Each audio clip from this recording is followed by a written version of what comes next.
There's a million sounds, yet you're the only one I hear.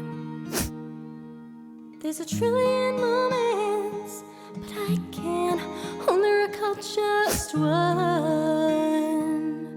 The next day, Hannah invited her friends to hang out, and Travis brought his roommate Summer along. Hannah and Summer chatted and got along really well. Hannah pulled Travis aside to chat and gave him a hug hello. Summer walked by, concerned. She was worried that Hannah was stringing Travis along. As his roommate, she knew how much Travis loved Hannah. After everyone else left, Travis stayed behind and the two gobbled down popcorn before agreeing to go check out the flea market together. When they arrived, Don called, asking if he could meet up. Oh, absolutely! You can join me and Travis.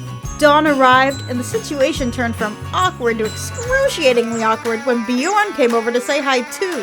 Not wanting to hang out with Travis, Don walked off to play basketball.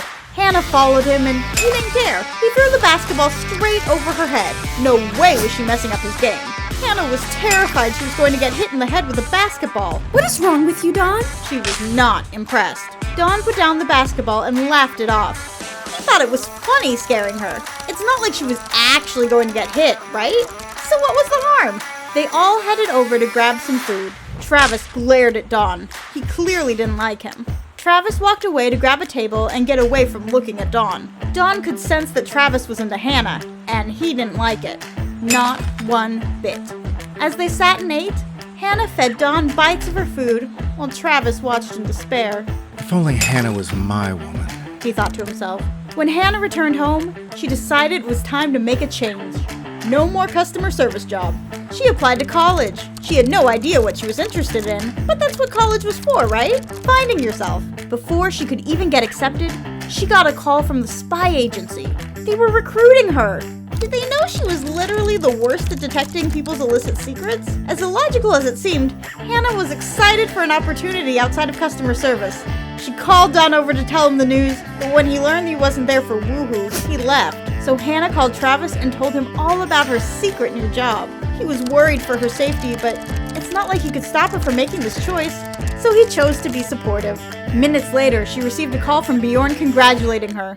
Clearly, this was why he kept calling and asking her questions. He was vetting her for the agency. Travis and Hannah went outside and looked up at the stars together. It was so easy being with Travis. They could gaze at the sky and just talk for hours about anything. Their hopes, their dreams. There was a whole world of possibilities out there. Afterwards, Hannah decided to make dinner. Travis wanted to show off his skills to impress her and gave her some advice on how to make spaghetti. The next day, Hannah left for her very first day at the agency. She confidently walked out the door, dressed to impress. While at work, she got the option to work on either a boring case or an intriguing case. After working at her boring customer service job, she knew she'd have to choose the interesting one. Hannah, being the top-notch spy that she was, though, failed at her first mission. She shook it off the next day.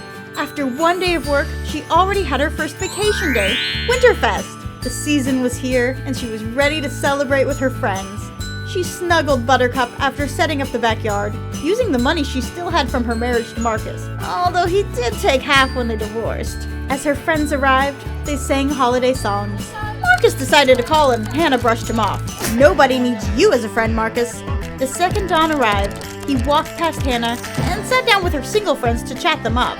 As Travis arrived, Hannah held the mistletoe above Don's head, asking for a kiss. Travis's face dropped as he watched them together. From Hannah's perspective, the party was a huge success, and everyone had so much fun mingling. She didn't notice that Don was trying his hardest not to mingle with her friends, except Penny Pizzazz. He knew she wasn't a close friend to Hannah and was ready to make a pass. But before he could, Hannah started saying goodbye to everyone. The holiday party was over, and it was time to leave. The next day, Hannah and Don met up for drinks at the lounge. Together, they sang some karaoke.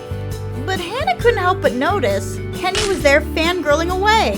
Maybe she liked Hannah singing? Or maybe she was hoping to hit on Don after Hannah left. That evening, Hannah went to the Spice Festival to meet up with all of her friends and Don. When she arrived, Travis and little Jared were already there. Travis asked Hannah to look up at the stars with him. While he pointed at his favorite stars in the sky, Hannah looked over at Travis. Something felt different. The sky was full of so many dreams and beautiful possibilities. She closed her eyes and realized for the first time exactly what she wanted. She wanted to get engaged to Don. He was clearly the one. What will happen next in the legacy of Hannah McCoy?